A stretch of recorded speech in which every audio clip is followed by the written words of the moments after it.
Hello दोस्तों, कैसे हो आप लोग। आज की स्टोरीज़ हमें हमारे सब्सक्राइबर्स भाई ने भेजी है, तो उम्मीद करता हूँ कि आपको उनकी स्टोरीज़ पसंद आएगी। तो आंखें बंद कर लीजिए और ईयरफोन्स लगा के मेरी वीडियोस को इमेजिन कीजिए, आपको मज़ा आएगा।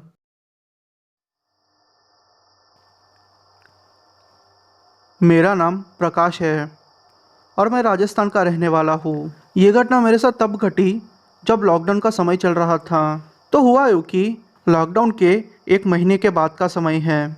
अचानक यूँ लॉकडाउन आने से लोगों की ज़िंदगी बदल गई थी। लोग अपने नॉर्मल काम भी नहीं कर पा रहे थे और इस बीच हमारी बाहर जाने की आदत जैसे छूट गई थी। वैसे मैं आपको एक बात बता दूँ, हमें कोई प्रॉब्लम नहीं हुई। मतलब फाइनेंशियली सब कुछ ठीक था, पर फिर भी कहीं ना कहीं से दिमागी रूप से हमें अलग फील हो रहा था। तो फिर हम लोगों ने ये तय किया कि रात के 12-1 बजे तक ऐसे ही जागेंगे और फिर वैसे भी कोई भी बाहर होगा नहीं, तो बाहर जाके एक राउंड मार के आएंगे। आधे घंटे 1 घंटे बात करेंगे और फिर वापस आ जाएंगे और सुबह लेट उठेंगे और फिर बस ऐसे ही अपनी ज़िंदगी को गुजारेंगे। वैसे भी कुछ दिनों की बात है, यही चीज़ हमारे दिमाग में चल रही थी, तो हमने किया भी ऐसा। दूसरे दिन से हम लोग रात के 11-12 बजे तक जागते, कुछ ना कुछ खेल खेलते। वैसे मैं एक बात बताना भूल गया आपको, मेरी उम्र 45 साल की है।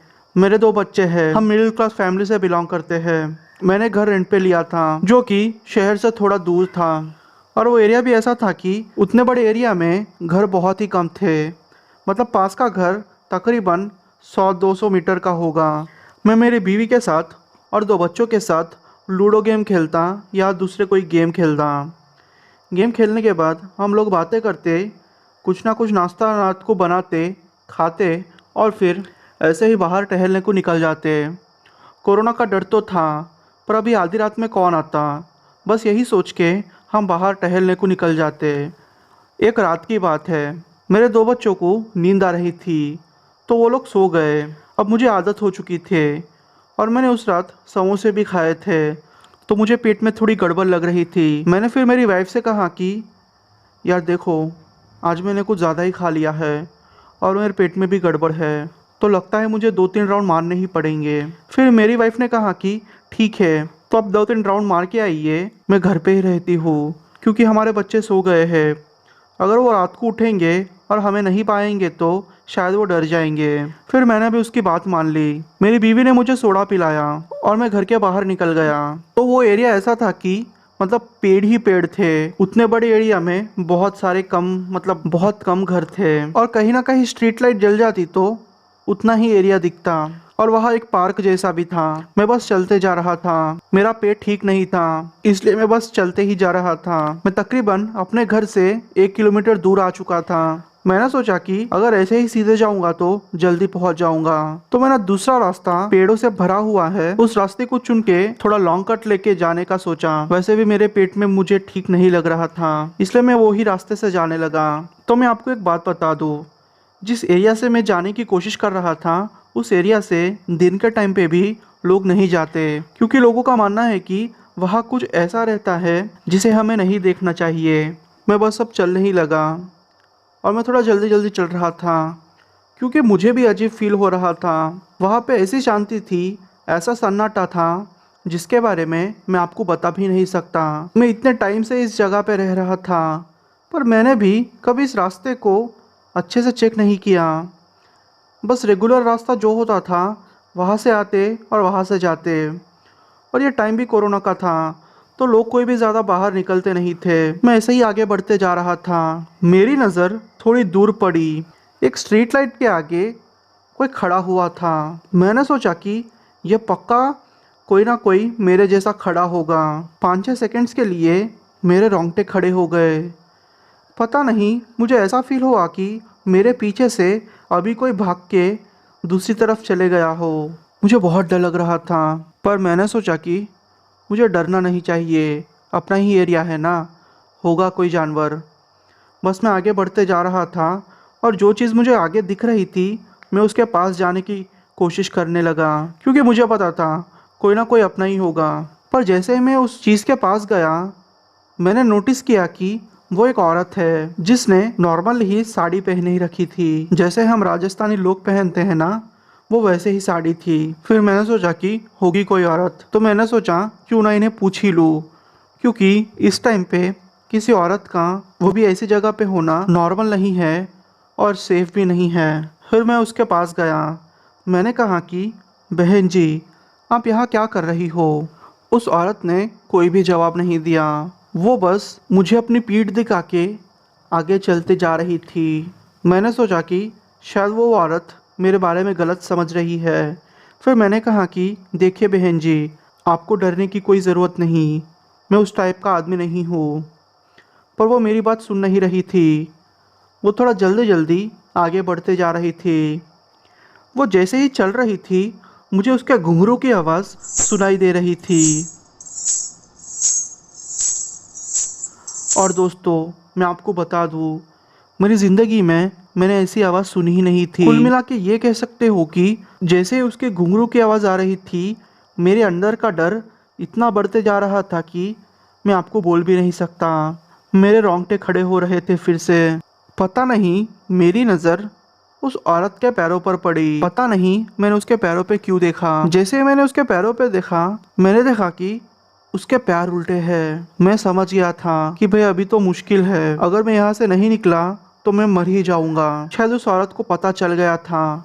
वो अचानक से रुक गई और जोर जोर से रोने लगी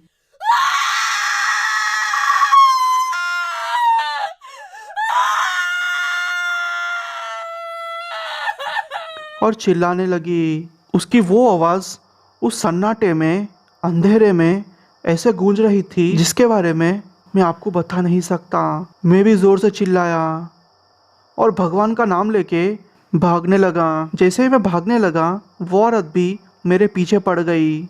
मैंने देखा कि वो औरत अब चल नहीं रही, वो हवा में उड़ रही है। थोड़े ही सेकंड्स में वो औरत मेरे सामने आ गई। जैसे ही मुझे लगा कि मैं उस औरत से टकराने वाला हूँ, मैं वो एकदम से रुक गया।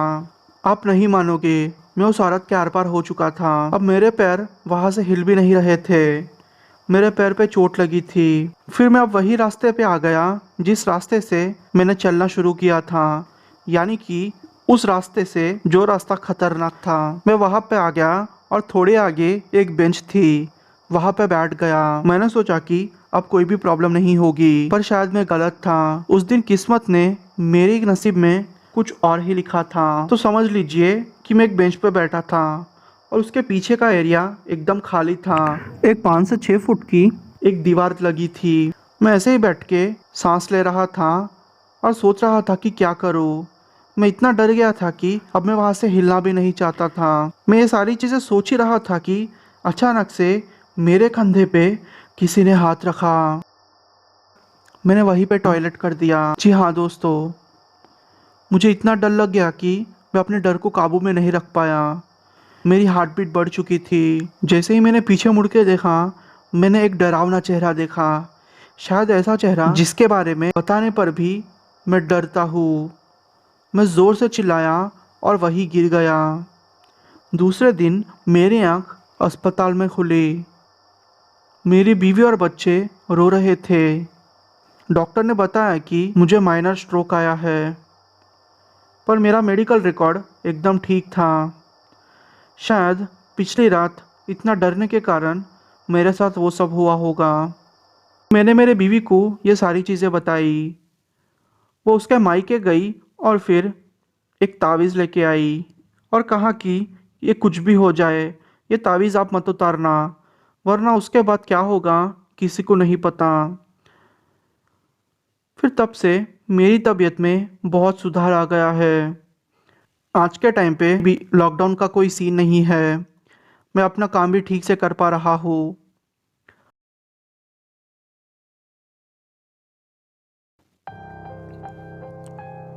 मेरा नाम वीना है और मैं तेलंगाना के एक छोटे से गांव की रहने वाली हूँ। ये घटना मेरे साथ तब घटी जब लॉकडाउन का समय चल रहा था।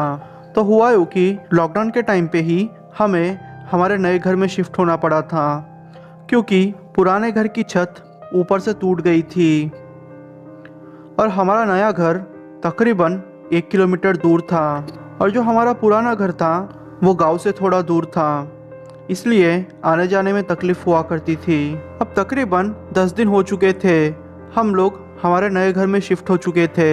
एक रात की बात है, मेरा भाई जिद कर रहा था कि उसे वो खिलौना चाहिए जो कि हम लोगों ने पुराने घर में छोड़ दिया है। इतने दिन तो हमने उसे बहला फुसला के कुछ ना कुछ समझा के उसे चुप करा दिया था, पर उस दिन वो बहुत रो रहा था। वैसे मैं आपको बता दूं, मेरे भाई की उम्र 8 साल की है। फिर क्या था, मेरे मम्मी पापा ने मुझसे कहा कि मैं पुराने घर पे जाऊं और वो खिलौना लेके आऊं।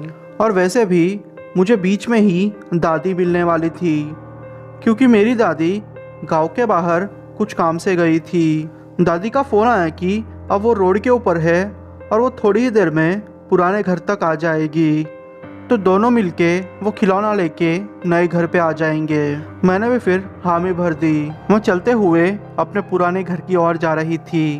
तकरीबन 15 मिनट में ही मैं अपने पुराने घर पे पहुंच गई थी, क्योंकि बीच में ही मेरी दोस्त के पापा ने मुझे छोड़ दिया था। मैंने देखा कि मेरी दादी अब तक वहाँ पे आई नहीं है। मैंने सोचा कि डर की बात क्या है, अपना ही तो घर है ना। इसलिए मैंने फिर ताला खोला और घर के अंदर चले गई। मेरे हिसाब से वो खिलौना स्टोर रूम में ही पड़ा हुआ होगा, इसलिए मैं पहले स्टोर रूम में गई, पर मुझे वो खिलौना कहीं नहीं मिल रहा था। सच बोलूँ तो मुझे अब थोड़ा डर भी लग रहा था। पता नहीं, मुझे ऐसा महसूस हो रहा था कि मुझे पीछे से कोई देख रहा है। जब मैं पीछे मुड़ के देखती तो पीछे कोई भी नहीं होता था। मैं सिर्फ फ़ोन के सहारे ही यहाँ वहाँ खिलौना ढूंढ रही थी, क्योंकि उस घर की बिजली हम लोगों ने बंद करवा दी थी। अब मुझे घबराहट सी महसूस होने लगी थी, तो मैंने सोचा कि क्यों ना घर के बाहर चले जाती हूँ। इसलिए फिर मैं घर के बाहर आ गई। मैंने देखा कि हमारे उसी घर के छत पे कोई लड़की खड़ी हुई है जिसकी उम्र 7 साल की है। मुझे तो पहले लगा कि ये मेरा भ्रम होगा, पर मैं गलत थी।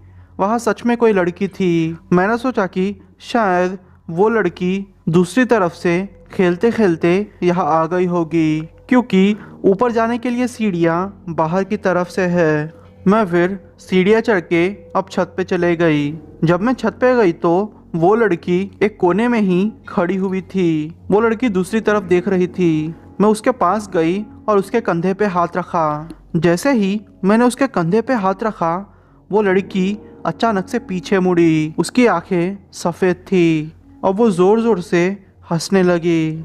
मैं समझ गई थी कि यह पक्का भूत है, इसलिए मैं जैसे तैसे करके नीचे उतरने लगी।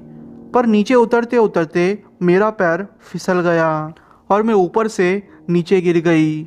जब मेरी आँख खुली तो मैं अपने घर पे थी और मेरे मम्मी पापा मुझे देख के रो रहे थे। पास ही में ही एक तांत्रिक बाबा थे। जैसे ही मैं उठी, उन्होंने मुझ पे झाड़ फूँक करना शुरू कर दिया। तकरीबन 3-4 घंटे तक मेरा झाड़ फूँक हुआ। मुझे बस इतना याद है कि मैंने घड़ी पे दोपहर के 12 बजे का टाइम देखा था और फिर से जब मेरी आँख खुली तो 4 बज रहे थे। बस मुझे इतना ही याद है, बीच का कुछ भी मुझे याद नहीं है। मैंने जब मम्मी से पूछा तो मम्मी ने कहा कि मैं ज़ोर ज़ोर से रो रही थी और हंस रही थी और सारा सामान यहाँ से वहाँ कर रही थी और बाबा जी का गला पकड़ के उन्हें डरा रही थी। ये सारी चीज़ें सुन के मुझे यकीन नहीं हो रहा था, पर अब मम्मी ने कहा था तो उनकी बात माननी ही थी। थोड़े दिनों तक मुझे कमज़ोरी जैसा लगा, फिर जाके मेरी तबीयत ठीक हो पाई।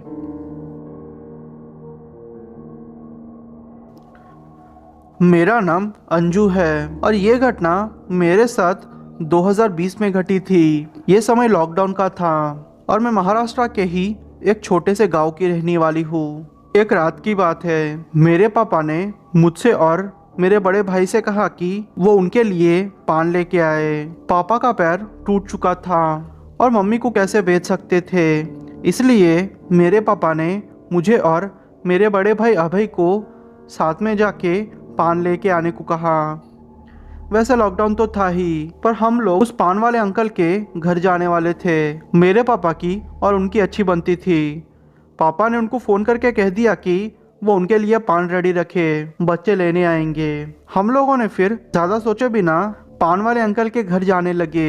उनका घर हमारे घर से तकरीबन आधा किलोमीटर दूर है। उनके और हमारे घर के बीच एक छोटा सा गार्डन पड़ता है और गार्डन के बाद तकरीबन 50-100 मीटर तक झाड़ियाँ ही झाड़ियाँ है। उनके घर के आगे एक नर्सरी थी और उसके पास ही एक सुनसान रोड था।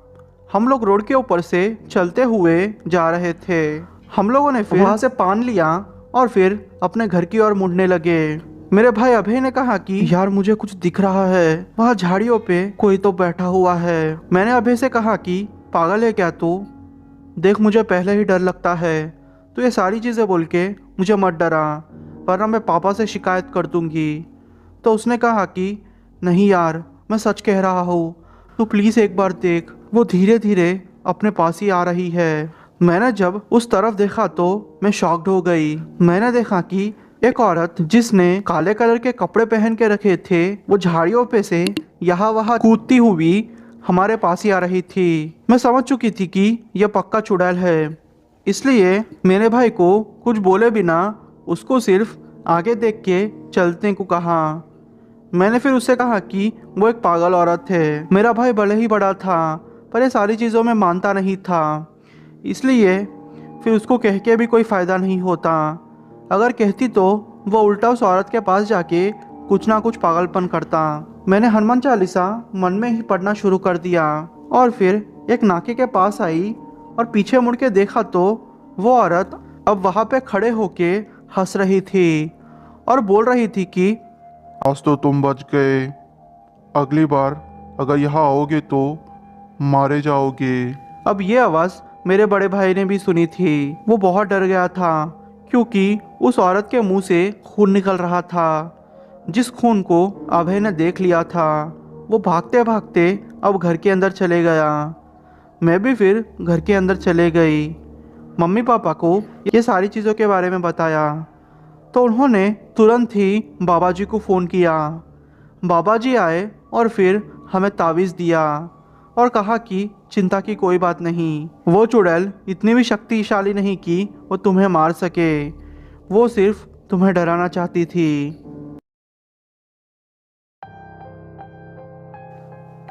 मेरा नाम शांतनु है और मैं बिहार के एक छोटे से गांव का रहने वाला हूँ। ये घटना मेरे साथ पिछले साल घटी थी। लॉकडाउन का समय था। हमारे खेतों में मुझे कुछ काम था। कोरोना का कहर बहुत था, तो मैंने मेरे पापा से बोला कि आप सब लोग घर में ही रहिए।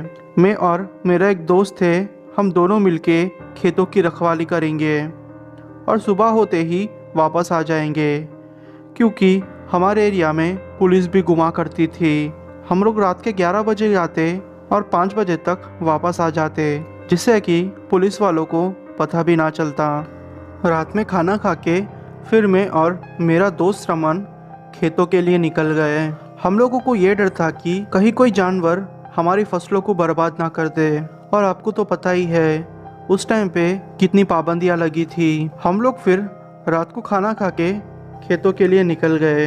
मेरा और मेरे दोस्त का खेत पास में ही था, तो हम लोगों ने सोचा कि बीच में एक छोटा सा पेड़ है, उसके नीचे खटिया बिछा के सो जाते हैं। हम लोगों ने फिर वहाँ पे ही आग जला ली थी। फिर मैं और मेरे दोस्त रमन ने कुछ चक्कर मारे और हम लोगों को लगा कि सब कुछ ठीक है, इसलिए फिर मैंने मेरे दोस्त से कहा कि यार देख, वैसा भी सब कुछ ठीक है, मुझे नींद तो आ नहीं रही, तुझे नींद आ रही हो तो तू थोड़ी देर के लिए सो जा। वैसे भी उसको नींद आ रही थी, इसलिए वो बिना कुछ बोले सो गया। अब रात के 2:30 या 3 बजे थे। मुझे भी हल्की हल्की नींद आ रही थी। मैंने सोचा कि एक दो चक्कर मार लेता हूँ फिर सो जाता हूँ। फिर मैंने लाठी ली और फिर खेतों का चक्कर मारने के लिए निकल पड़ा।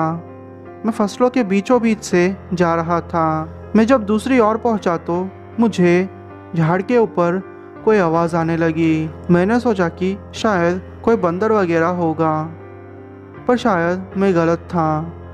मुझे उस पेड़ के ऊपर से किसी औरत के हंसने की आवाज़ आ रही थी।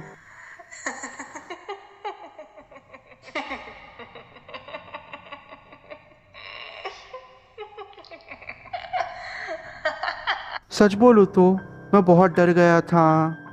मैं वैसे भी थोड़ा डरपोक था।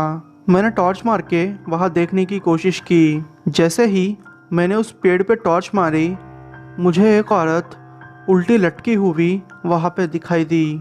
मैं समझ चुका था कि ये चक्कर क्या है। मैं भागने की कोशिश कर रहा था, पर आप नहीं मानोगे, उस औरत ने अपने हाथ लंबे कर लिए और मेरे पैरों को पकड़ के मुझे नीचे गिरा दिया।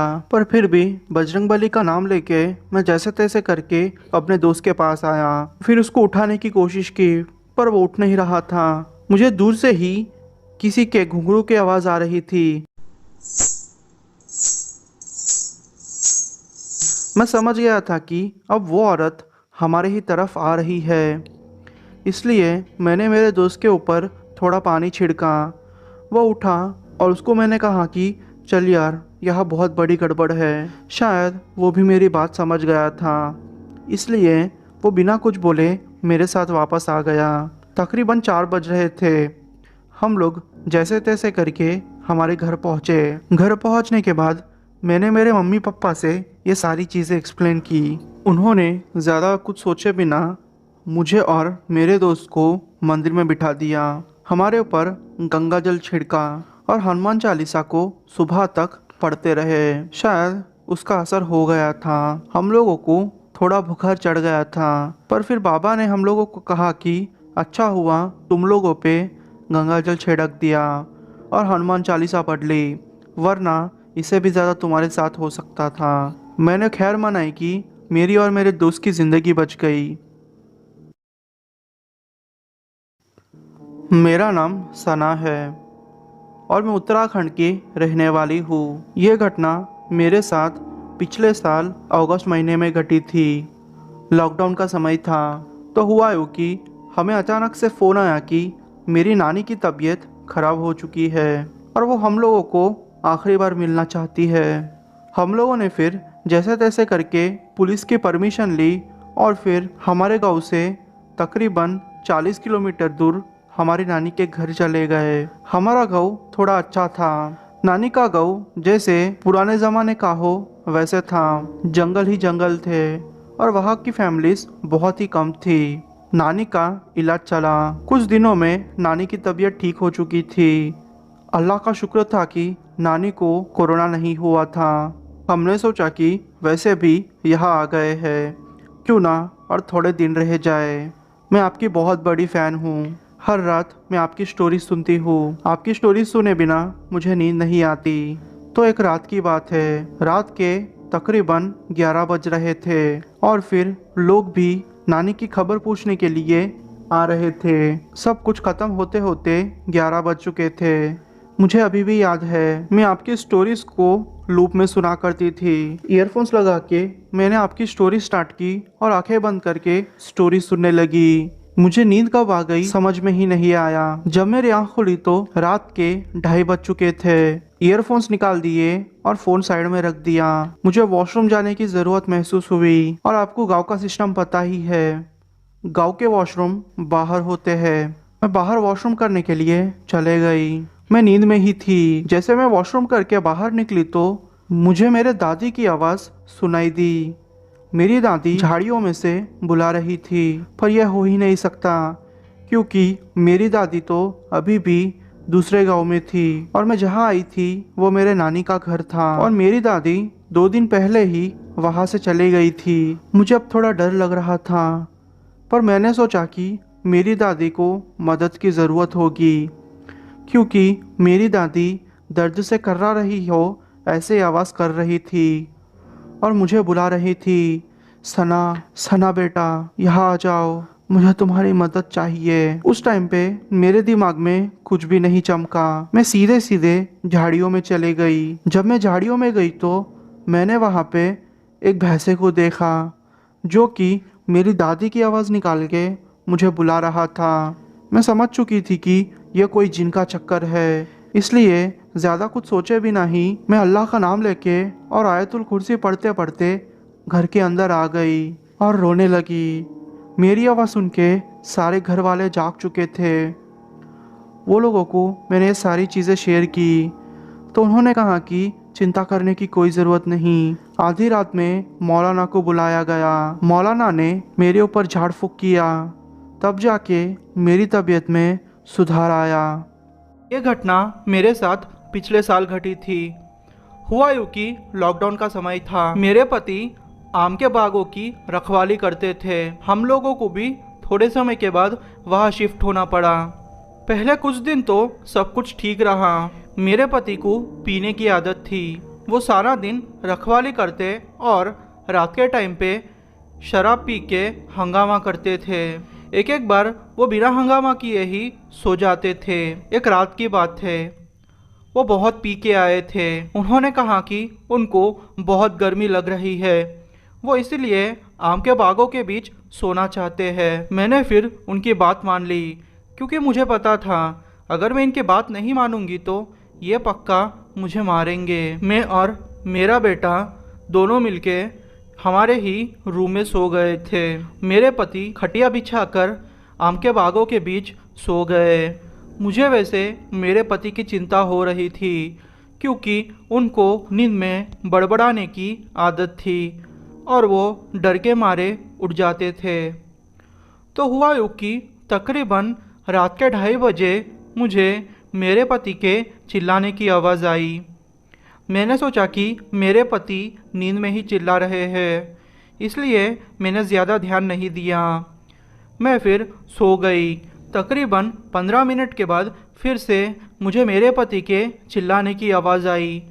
वो मुझे चिल्ला के बुला रहे थे। मुझे अब थोड़ा मामला सीरियस लगा, इसलिए मैं उनके पास चली गई। जब उनके पास गई तो मेरे पति खटिया के नीचे गिरे हुए थे और डर के मारे पेड़ों के एक कोने में देख के चिल्ला रहे थे। मैंने जब उनके पास जाके पूछा तो उन्होंने कहा कि उन्होंने एक औरत को पेड़ के ऊपर बैठते हुए देखा है। पर यह कैसे हो सकता है? कोई औरत एक पेड़ पे कैसे बैठ सकती है? उनको मैंने बहुत समझाने की कोशिश की कि आप नशे में हो, इसलिए आपको ये सब चीज़ें दिख रही है। शायद वो मेरी सबसे बड़ी गलती थी। ऐसे ही रोज़ होते रहता।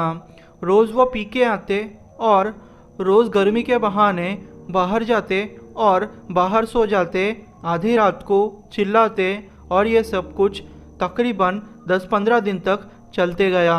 मेरे पति की हालत भी अब ख़राब हो चुकी थी। वो दिन ब दिन सूखते जा रहे थे। मैंने उनसे एक दिन पूछा, असलम आपको क्या हो रहा है? आप मुझे बताइए आपके साथ क्या हो रहा है। पर वो कुछ भी ना बोलते। वैसे वो देसी पीते थे और गांव में भी वो मिल जाता था। लोग पुलिस वालों से छुपाकर देसी बेचते थे। वो रात आखिरकार आ ही गई। मेरे पति ऐसे ही सो रहे थे और अचानक से उन्होंने चिल्लाना शुरू कर दिया। मैं जब उनके पास गई तो मैंने भी वो साये को देखा। जब मैंने वो साये को देखा तो मैं समझ गई थी कि ये पक्का नापाक रूह है। इससे जितना जल्दी छुटकारा पाए उतना अच्छा होगा। मेरे पति ने कहा कि वो औरत उनके छाती पर बैठ के उनका गला दबा रही थी। मैं वैसे थोड़ा डर गई थी, क्योंकि मैं मेरे पति से बहुत प्यार करती थी। वो चाहे जैसे भी हो मेरे पति थे।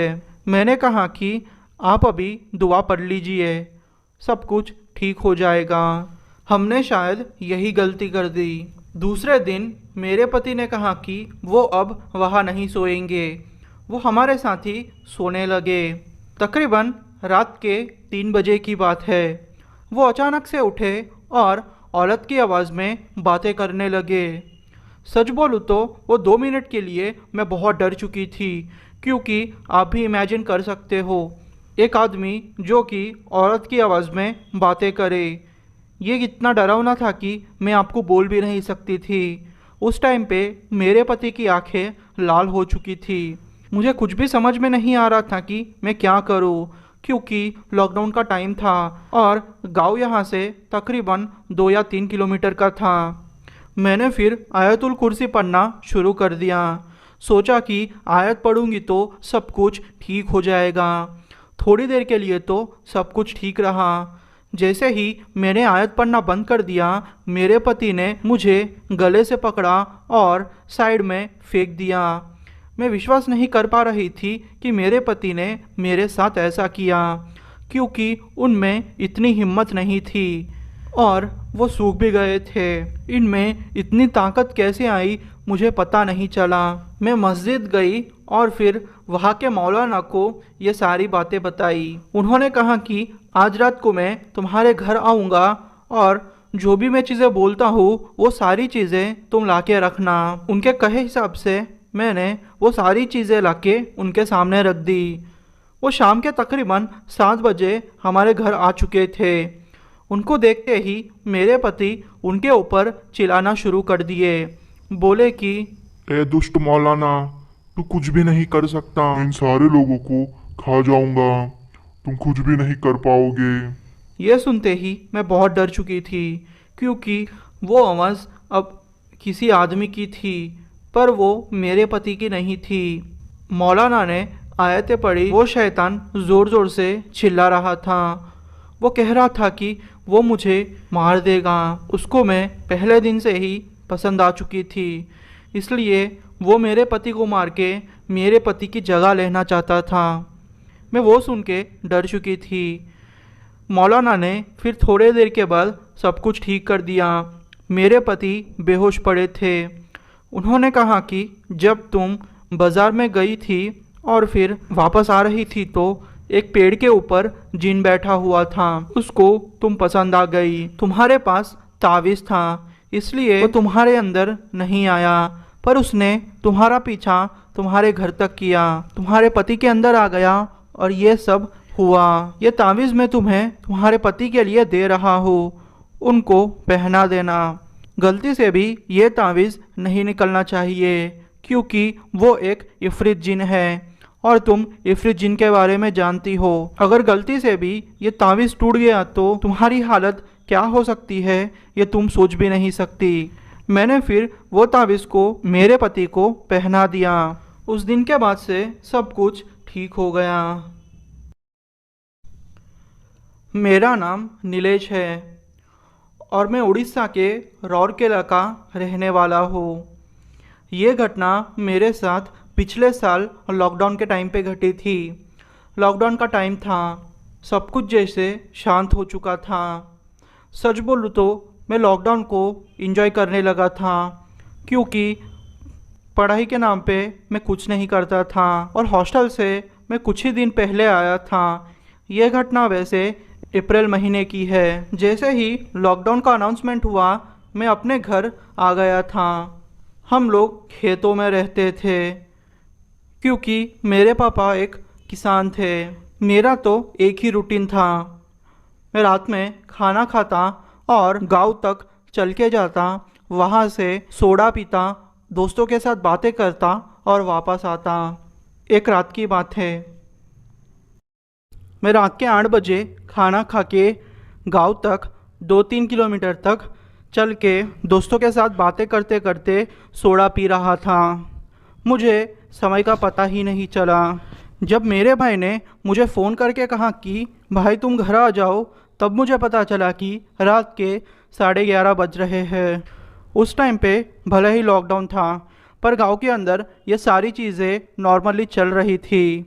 लोग लॉकडाउन को ज़्यादा सीरियस नहीं ले रहे थे। मैं फिर सोडा पी के दोस्तों को अलविदा कह के अपने घर के तरफ आ रहा था। जैसे ही मैं खेतों के एरिया में आया, मुझे ऐसा लगा कि मेरे पीछे कोई चल रहा है। मैंने सोचा कि शायद ये मेरा भ्रम होगा, क्योंकि पहले भी मेरे साथ ऐसा बहुत बार हो चुका है। इसलिए मैंने ज़्यादा ध्यान दिए बिना ही आगे बढ़ना ही सही समझा। मैं जैसे ही आगे बढ़ता गया, वो आवाज़ें और तेज़ होते गई।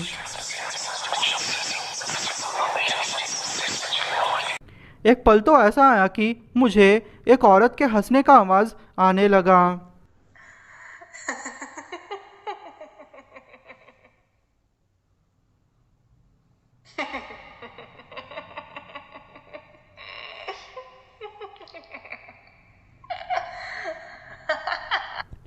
मैं अब पक्का श्योर हो चुका था कि यह पक्का कोई चुड़ैल का ही काम है, क्योंकि इस जगह पे इस टाइम पे किसी इंसान का आना मुमकिन नहीं था, क्योंकि हमारे गांव के लोग ज़्यादातर दिन में ही काम करते थे और सीज़न भी नहीं थी कि लोग आधी रात तक खेत में रहे।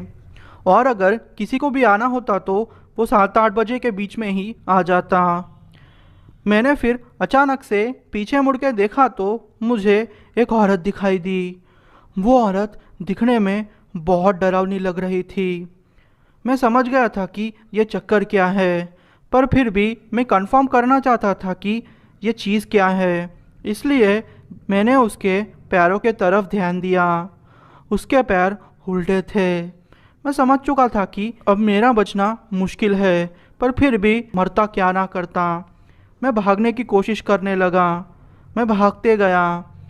जैसे ही मैं भाग के थोड़ा आगे गया, उस औरत ने पता नहीं कैसे मेरे पैरों को पकड़ लिया और नीचे गिरा दिया। वो औरत अब धीरे धीरे मेरे पास आ रही थी। मुझे उसे देख के बहुत डर लग रहा था। मुझे समझ में नहीं आ रहा था कि मैं क्या करूं। मैंने फिर भगवान का नाम लेना शुरू कर दिया। जैसे ही मैंने शिवजी का नाम लिया, वो औरत पीछे मुड़ गई। मैं समझ गया था कि अब मुझे भागना होगा। मैं भागकर अपने घर आ गया और घर वालों को सारी बातें बताई। उन्होंने कहा कि अब से तुम जाना मत बाहर, वरना वो औरत तुम्हें नहीं छोड़ेगी। तब से मैंने रात में जाना बंद कर दिया है। ये घटना मेरे साथ पिछले साल जून महीने में घटी थी। हुआ यूँ कि मैं गांव से अपने घर खेतों की तरफ जा रहा था। मैं बाइक पे था। अचानक से मेरे बाइक का वज़न बढ़ गया। मैंने सोचा कि शायद ये मेरा भ्रम होगा, पर थोड़ा आगे जाते ही मैंने जब मेरे शीशे से पीछे मुड़ के देखा तो मुझे एक काला साया दिखा। मेरे बाइक का बैलेंस बिगड़ा, पर फिर भी मैंने मेरे बाइक को संभाल लिया। फिर से वो साया मुझे दिखा। मैं पास के मंदिर में जाके थोड़ी देर के लिए बैठ गया, पर वो औरत वहाँ से नहीं जा रही थी, इसलिए मैंने सारी रात मंदिर में गुजारी। सुबह होते ही मैं घर आ गया। ये कहानी भले आपको छोटी लगे, पर सच में ये मेरे साथ घट चुका है।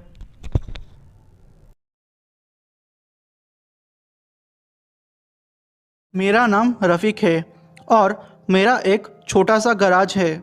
मेरी उम्र 28 साल की है। मेरी पत्नी फरहाना 25 साल की है। हम लोग नासिक के एक छोटे से गांव के रहने वाले हैं। ये घटना मेरे साथ इसी साल अप्रैल के महीने में घटी थी। मेरा ज़्यादातर वक्त गराज में ही गुजरता था। रात को घर आके मैं खा के सो जाता था। मैं मेरी पत्नी फरहाना को ज़्यादा वक्त नहीं दे पाता था, इससे वो हमेशा मुझसे चिढ़ी हुई रहती थी। पर लॉकडाउन होने से मेरे घर पे शांति का माहौल था, क्योंकि मैं घर पे ही रहता था। मैं अपनी ज़िंदगी से खुश था, पर अपनी पत्नी के बारे में कुछ ज़्यादा ही सोचता रहता था। हमारे 2 बच्चे थे, 2 ही बेटे थे। लॉकडाउन होने की वजह से मेरा काम भी रुक गया था। मैं ज़्यादातर अपना वक्त घर पे ही गुजारता था। फरहाना और मेरी अम्मी अब्बू खेत में काम करते थे। हमारा छोटा सा खेत था। एक दिन हुआ यूँ कि हम लोग खेत से काम ख़त्म करके घर जा रहे थे। तब मुझे टॉयलेट जाने की ज़रूरत महसूस हुई। काफ़ी शाम भी हो चुकी थी। मैंने सबको बोला कि मैं आता हूँ, आप लोग आगे बढ़े। मैं अपना काम ख़त्म करके चला गया। पहले 2 दिन सब कुछ ठीक रहा। तीसरे दिन रात को जब मैं नींद से उठा तो देखा कि मेरी पत्नी बेड पे नहीं थी। मैं उठ के उसे ढूंढने गया। बाहर देखा कि मेरी पत्नी मुझे पीठ दिखाए बाहर चांद को देखकर कुछ बड़बड़ा रही थी। मैं उसके पास गया, मगर जब मैंने उसके कंधे पर हाथ रखा तो वो पीछे मुड़ी। जब मैंने उसका चेहरा देखा तो मेरे रोंगटे खड़े हो गए थे। वो एक भयानक चेहरा था। उसने मुझे सर पे मारा और मैं वहीं बेहोश हो गया। जब मेरी आँख खुली तो सुबह हो गई थी और मेरे घर वाले वहीं बाहर मुझे देख के पूछ रहे थे कि आखिर क्या हुआ। मैंने सब कुछ बताया, पर उन्हें लगा कि मैं कोई सपना देख रहा था और नींद में चल के बाहर आ गया। उसी दिन दोपहर को मेरे बच्चों को घर छोड़ के खेत गया और शाम तक आया तो मेरा पहला लड़का मुझे मरा हुआ पाया गया। मैं वो देखकर जैसे अंदर से टूट गया था। हम लोग बहुत रोए। दूसरे लड़के ने कहा कि उसने एक बड़े से आदमी को देखा था और फैज़ यानी मेरे पहले लड़का उसके पीछे चला गया। जब वो वापस आया तो बोला कि उसे सोना है और वो सो गया। बाद में वो कभी नहीं उठा। चौथी रात को हद हो गई। मेरी नींद रात के 2 बजे खुली। मेरी पत्नी बेड पे बैठकर मुझे देख रही थी। वो ज़ोर ज़ोर से सांस ले रही थी। वो मेरा गला ज़ोर ज़ोर से दबा रही थी। आँख खुली तो देखता हूँ कि मेरी पत्नी रूम में ही नहीं है। फरहाना मेरे दूसरे बच्चे के पास दूसरे रूम में सोई हुई थी। उसी दिन मेरी पत्नी ने 5 लोगों का खाना अकेले खा लिया। हम लोग वो देख के डर गए। हमने सोचा कि फैज़ के मरने के गम में फरहाना दिमागी रूप से बीमार हो गई है, थोड़े दिन में ठीक हो जाएगी। 5वीं रात बहुत डरावनी थी। मेरी पत्नी फरहाना एक भूत जैसे रूप में आ गई थी। वो ज़ोर ज़ोर से किसी आदमी के आवाज़ में चिल्ला रही थी। उसने अहमद यानी मेरे दूसरे लड़के को हवा में उछाल दिया। मेरा बच्चा तड़प तड़प के मर गया। मैंने फरहाना को बोला, ये क्या कर रही हो तुम? पागल हो गई हो क्या? वो ज़ोर ज़ोर से हंसी और वो मुझे मार रही थी। मैंने तुरंत आयतुल कुर्सी पढ़ना शुरू कर दिया। वो शांत हो गई। मेरे अम्मी अब्बू भी पता नहीं वो आवाज़ वो लोगों ने सुनी ही नहीं। दूसरे दिन मैं हमारे पास वाली मस्जिद के पास मौलाना के घर गया और उनको सारी बातें बताई। उन्होंने बोला कि वो अब कुछ नहीं बताएंगे। उन्होंने बोला कि मैं मेरी पत्नी को उनके घर ले आऊँ। हम लोग मोहल्ले के 4-5 आदमी फरहाना को बांधकर उठा के मौलाना के पास ले गए। वहाँ मौलाना ने सारी तैयारी करके रखी थी। जैसे ही मौलाना ने फरहाना के आँख में फूंक मारी तो ज़ोर ज़ोर से वो हंस के बोलने लगी, मर जाएगा तू मौलाना, तुझे मैं जिंदा नहीं छोड़ूंगा, तेरी नस्लों को तबाह कर दूंगा। पहले मुझे इसकी नस्लें भी तबाह करनी है, वो मुझे करने दे। मौलाना बोले, क्या बिगाड़ा है इस बच्चे ने तेरा? मेरी पत्नी बोली, पूछ ले इससे। मौलाना आंख बंद करके आयतें पढ़ने लगे। फिर मौलाना ने बोला कि मैंने जिस दिन जिस जगह पर टॉयलेट किया था वह जिनका बसेरा था। वो गुस्सा हो गए थे कि उनकी जगह को मैंने कैसे गंदा कर दिया। ये इफ़रित जिन है। ये जिन बहुत ख़तरनाक होते हैं। बहुत झाड़ फूँक करने के बाद भी वो नहीं माने। मैंने जिन्नात से माफ़ी भी मांगी, पर फिर भी वो मेरी पत्नी को नहीं छोड़ रहे थे। मौलाना ने हमें बाहर जाने को कहा और अंदर से दरवाज़ा बंद कर दिया। अंदर से बहुत सारी आवाज़ें आ रही थी, जैसे आदमी औरत एक साथ बात कर रहे हो। चीखने चिल्लाने की आवाज़ें आ रही थी और आखिरकार एकदम सब कुछ शांत हो गया। मौलाना ने सिर्फ मुझे अंदर बुलाया और तावीज़ को दिखा के मेरी पत्नी को पहना दिया और बोले कि इस तावीज़ को कभी मत उतारने देना, और कहा कि जिन्नात ने 1000 रसगुल्ले, 1 दर्जन नए कपड़े और 10 किलो गोश्त मांगा है फरहाना को छोड़ने के बदले।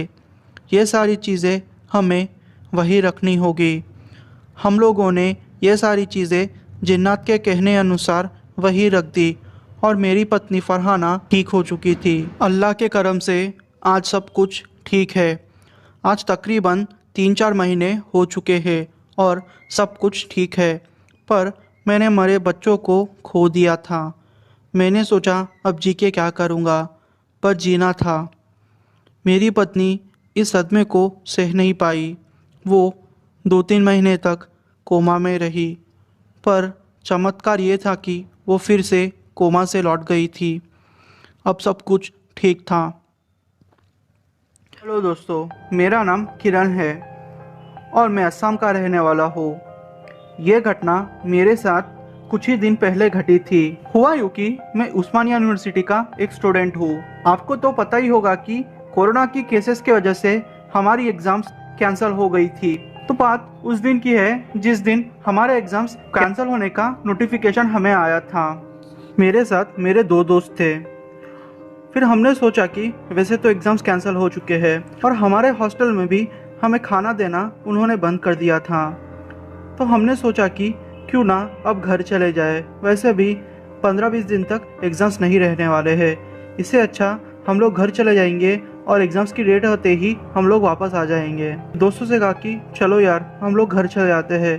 वैसे भी बहुत दिन हो चुके हैं हम लोग घर नहीं गए, तो इस बहाने घर वालों से मिल लेंगे और जब डेट्स आएंगे तो वापस आ जाएंगे।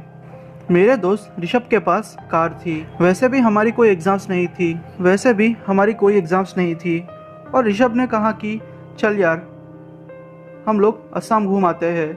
तो हम लोगों ने सोचा कि उसके गाड़ी में पेट्रोल डलवाएंगे और घर पहुंच जाएंगे और फिर थोड़े दिन यहाँ वहाँ घूम कर फिर ऋषभ के साथ ही वापस चले आएंगे। वैसे भी इस पैसे वाला था और वो भी फ्री ही था और टाइम की कोई दिक्कत नहीं थी। हम लोग फिर असम जाने के लिए दूसरे ही दिन निकल गए। मैंने हॉस्टल से अपना पूरा सामान ले लिया और मेरे बाकी 2 दोस्तों को भी अपना सामान लेने को कह दिया।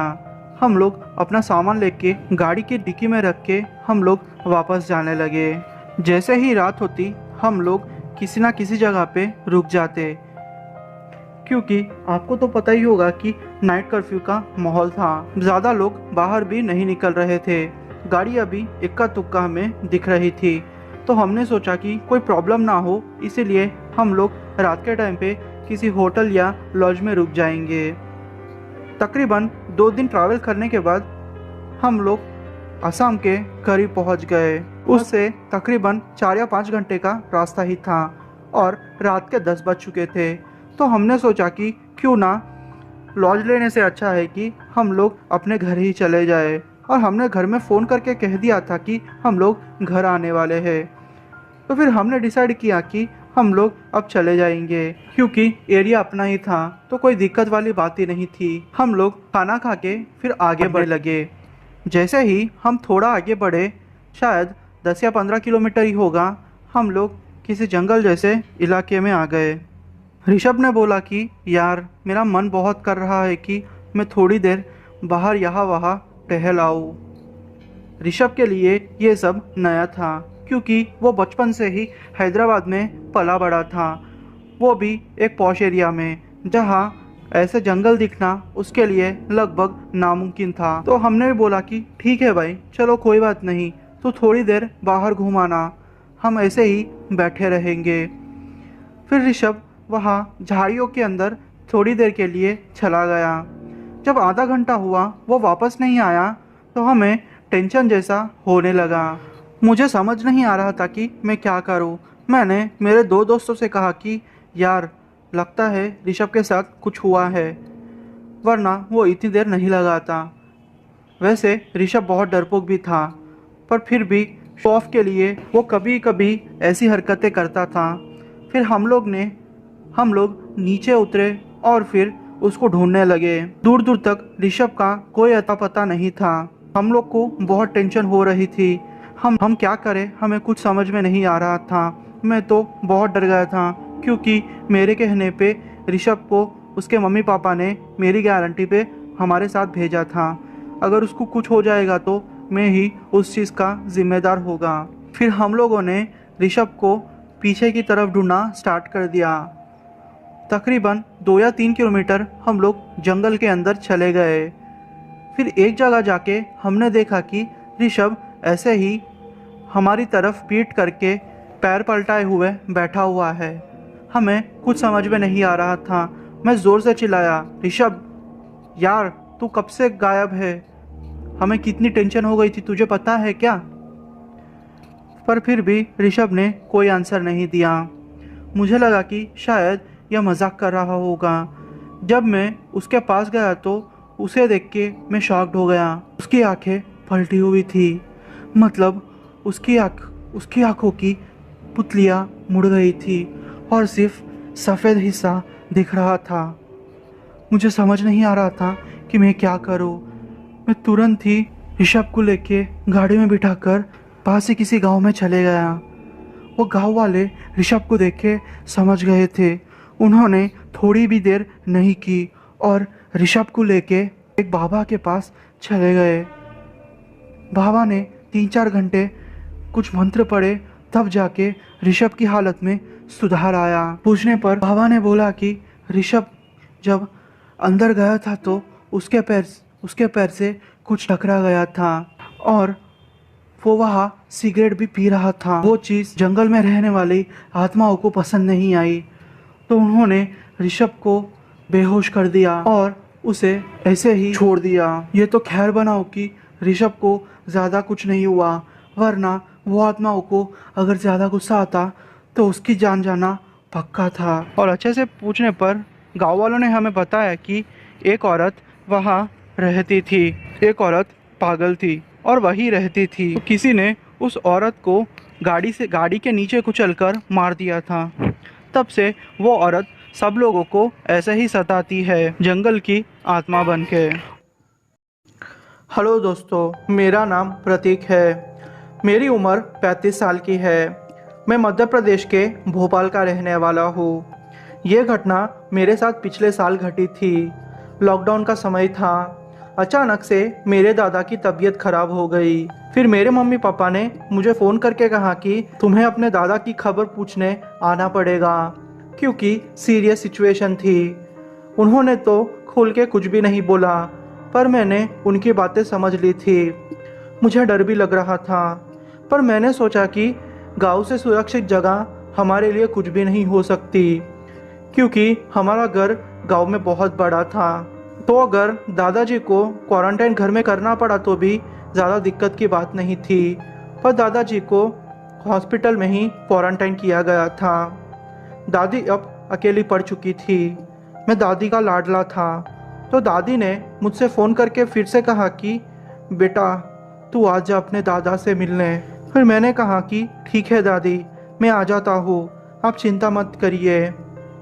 वैसे मेरे बच्चे कभी भी गांव में नहीं गए थे, क्योंकि बिजनेस के कारण मुझे गांव में जाने का टाइम ही नहीं मिलता था।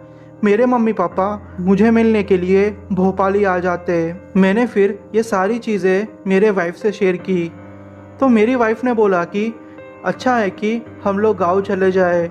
वैसे भी यह सिचुएशन बहुत ख़राब है।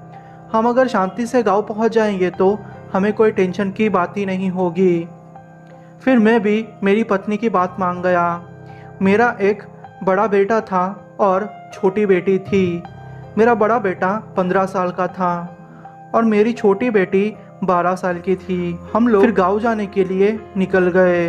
मैंने फिर अपना बिजनेस का सारा काम शाम को ही ख़त्म कर दिया था, क्योंकि घर में से ही मैं मेरा ज़्यादातर बिजनेस चलाया करता था। शाम के 7 बजे हम लोग गांव जाने के लिए निकल गए। सफ़र एकदम ठीक था, क्योंकि रास्ता एकदम सुनसान था। सच बोलूँ तो इक्का दुक्का गाड़ियाँ भी नहीं दिख रही थी। मैंने मेरी ज़िंदगी में पहली बार इतना डरावना माहौल देखा था।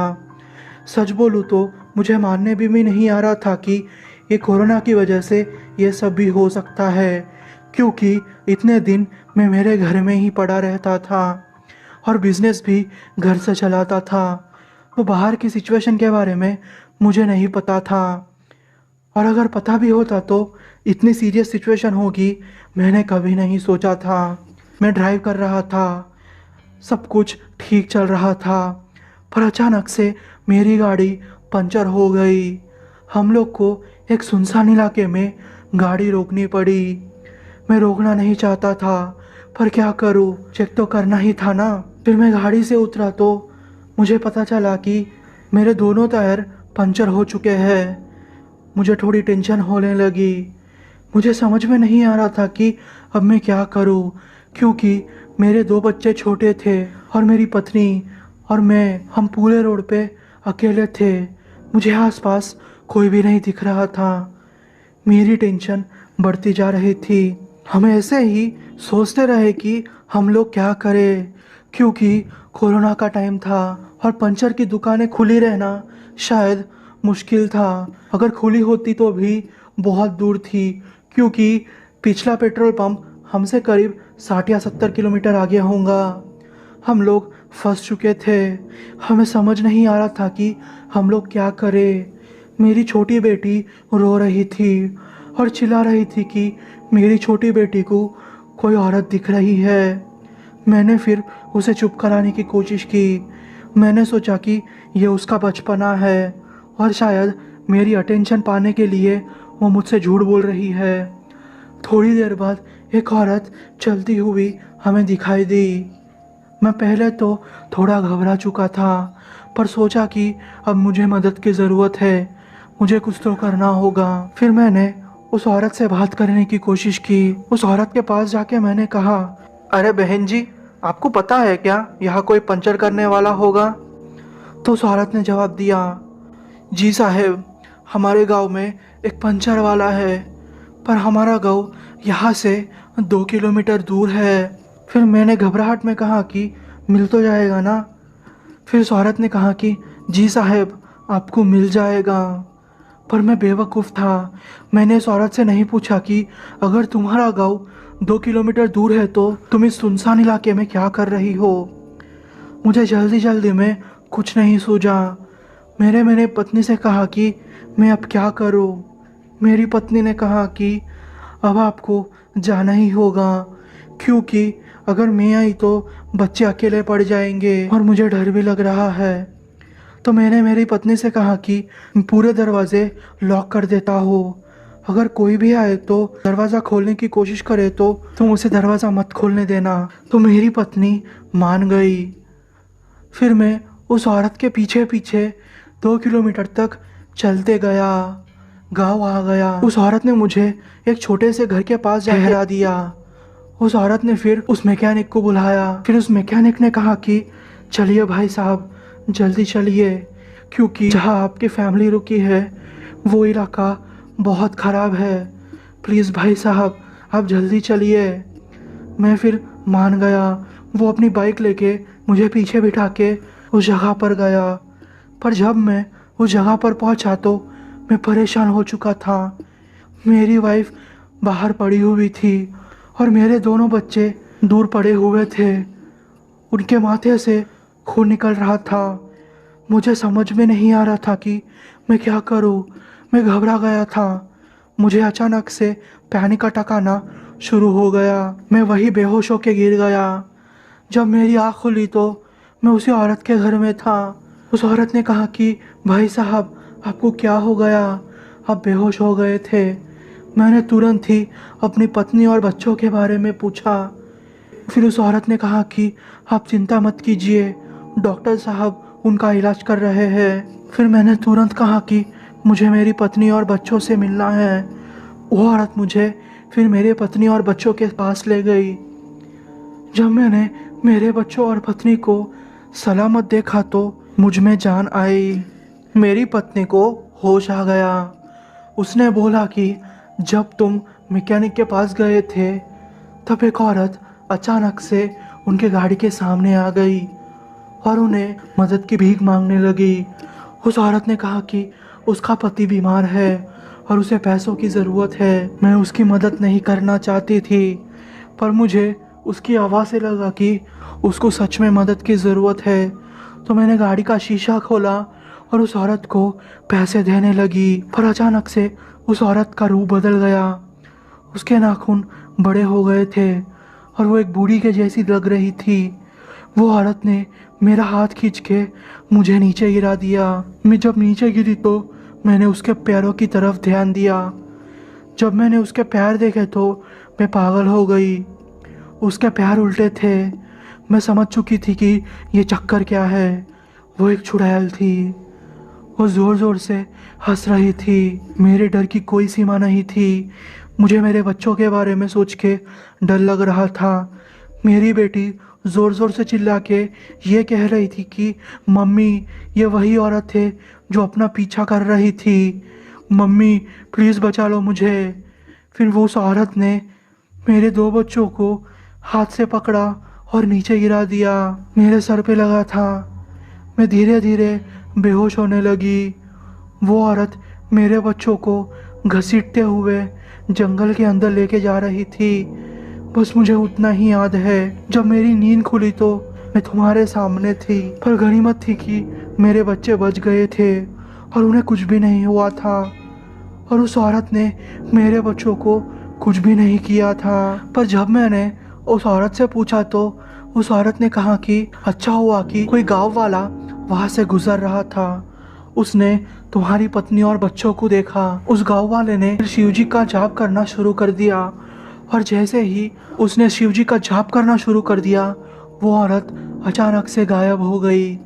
इस तरह उन बच्चों की और तुम्हारे पत्नी की जान बची, वरना शायद तुम्हारे बच्चे आज जिंदा ना होते।